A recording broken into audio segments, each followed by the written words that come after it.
and it was about something that happened last Christmas. Yeah, last Christmas. Wow. Okay, so a year ago, I had actually already said with my family, hey, like we're all going to meet up. It's been like a year, and every second year we meet up. And I contacted my brother who lives with his.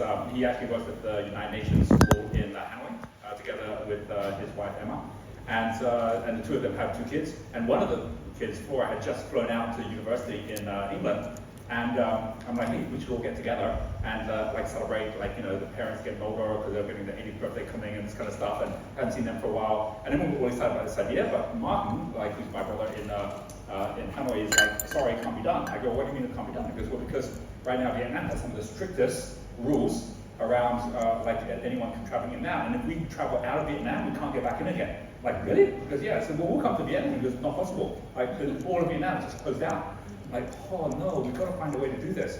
And so basically, like, I started like looking up online, and I saw that Vietnam was saying, oh, we're going to do the same thing as Thailand, where Thailand had created the sandbox, what they call the sandbox around Phuket. They said, hey, we don't want foreigners, but hey, you want to go to Phuket and spend money? Go down there, that's okay, right? And they had this kind of special pass to go down there. So they're saying, yeah, we'll do the same in Phú Quốc, which is pretty much like, like great, like, it's not actually even that close to Vietnam, it's actually under Cambodia, right? So you've got to kind of go down a little bit there, but it's very much a tourist island and so on. I'm like, perfect, this is exactly what we need. So I go straight back to my brother, I go to my mom, said, it's all on, we can go to Phú Quốc, apparently it's open for a sandbox. Straight away, both of them come back and they're like, not so easy. Like, you've got to actually go with a registered travel agent. You have to go with basically, a charter jet. The last time this happened was like before the pandemic, and we can't see any that are actually doing this, right?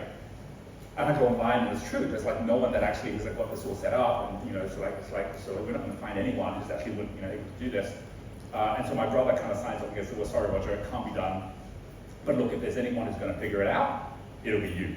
As soon as he said, that's like, right, okay, challenge accepted. We're going to find this out. So I actually went onto the website and I checked it out. And at that point, there was just one button where if you're a tourist, you couldn't do anything. It just said, like, we'll tell you when there's something coming. But there was like one which said, if you're a travel agent, what you need to do.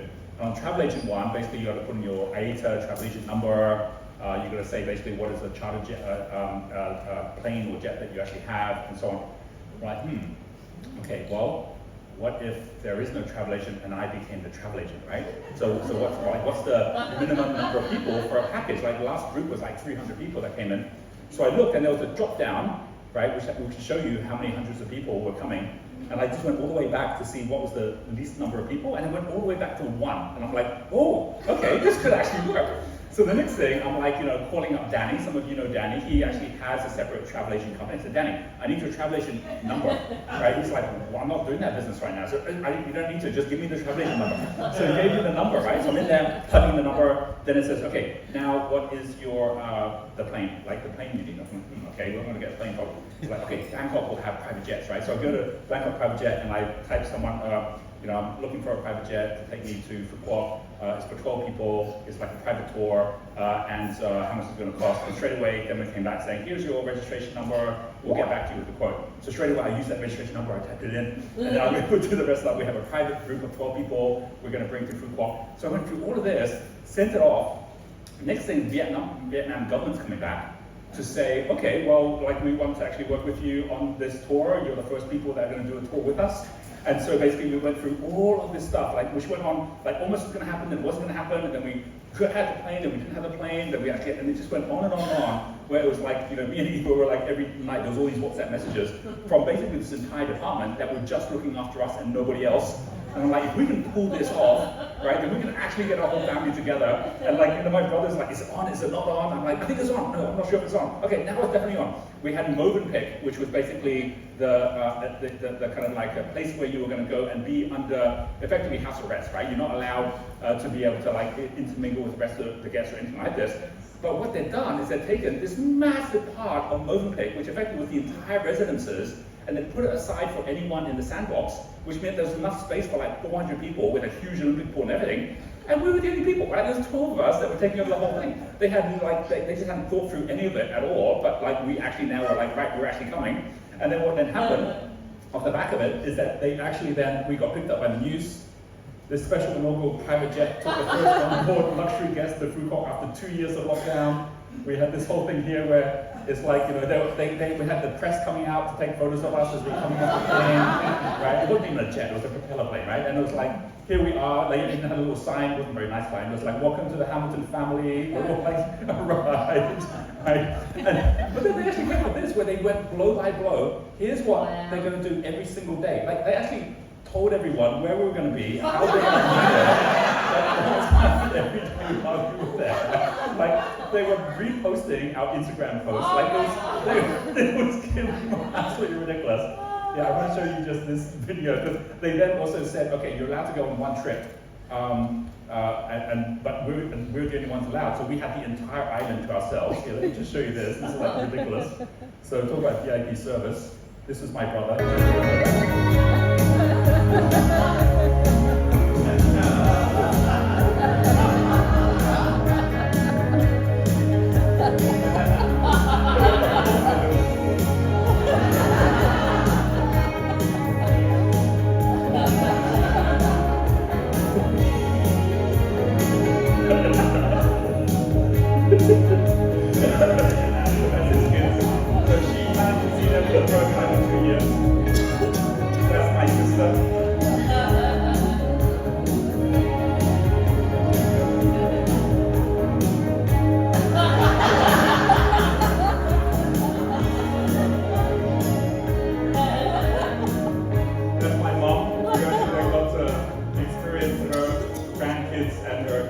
Together as well, so we're all together.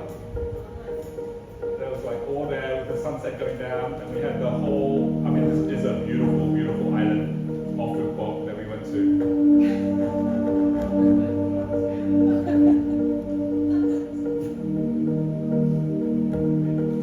And the most amazing thing out of this whole story is that they then got their first party ever for their wedding anniversary, where they brought everyone together on the island with about 30 teachers from the UN school.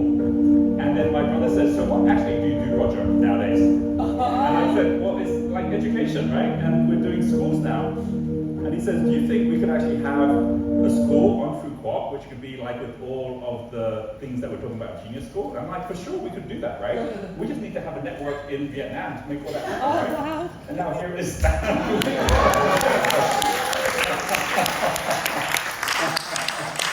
So back to the idea that anything's possible. And Anton, if you can get connected up here, and maybe if Shane you can help, I'm going to introduce Anton to everyone.